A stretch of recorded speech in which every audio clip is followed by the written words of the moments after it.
If your airless handheld sprayer makes no sound when the trigger is pulled, this video will help you troubleshoot and diagnose. Your airless handheld sprayer is equipped with a diagnostic light located on the back of the sprayer, below the Pro Control 2 speed knob. For corded models, the diagnostic light will blink once when the sprayer is first plugged in. This indicates there is power to the sprayer. If the diagnostic light does not come on when first plugged in, check the power source. If the light's still unlit, replace the Smart Control console. If the light does blink when plugged in, but the sprayer doesn't run, the motor may be overheated.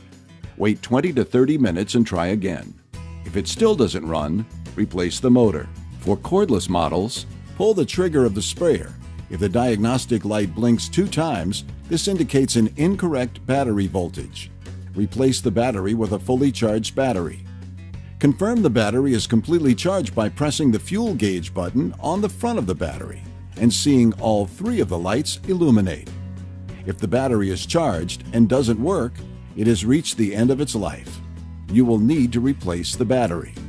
If the diagnostic light blinks 3 times when the trigger is pulled, this indicates the battery temperature is too hot or cold. Allow the battery time to reach room temperature. Pull the trigger of the sprayer. If the diagnostic light blinks 4 times, this indicates a locked rotor condition. The pump or motor assembly may need to be replaced.